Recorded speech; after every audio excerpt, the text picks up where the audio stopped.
Assalamualaikum warahmatullahi wabarakatuh. Halo, ketemu meneh ing pelajaran Basa Jawa kelas 4, ulangan 6. Dina iki awake dhewe arep sinau babagan sandangan aksara Jawa.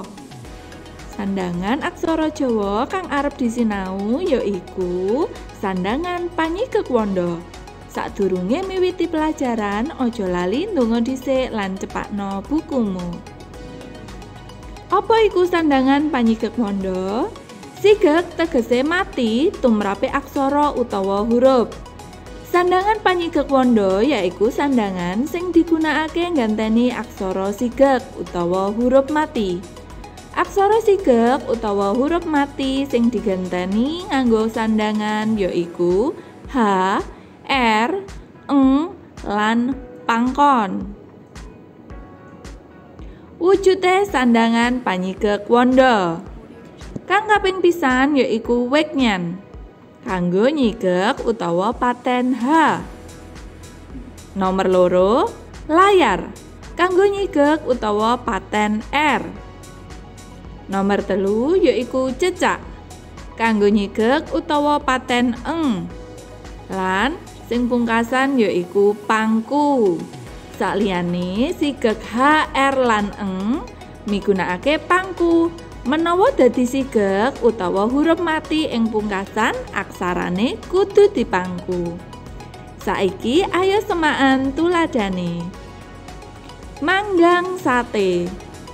Tulisane mo diwenehi cecak diwaca mang.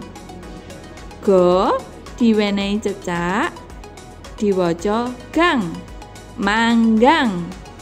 So lan to diwenehi taling diwaca te.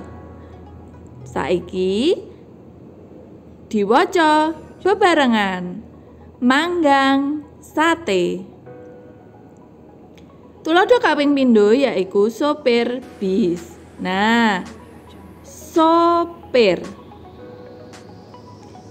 So diwenehi taling tarung diwaca so. Po diwenehi wulu lan layar diwaca pir. Sopir.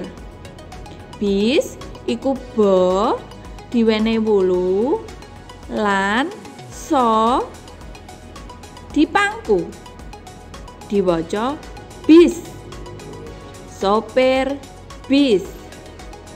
Saiki Rini sekolah. Tulisane ro diwenehi wulu, no diwenehi wulu diwaca rini. So diwenehi pepet se.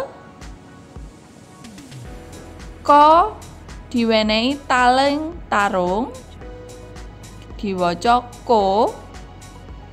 Lo diwenehi weknyan diwaca lah. Rini sekolah. Nah, gampang to babagan sandangan Panyikekwanda. Moga-moga video iki bermanfaat ya. Aja lali like, komen, lan subscribe. Matur nuwun.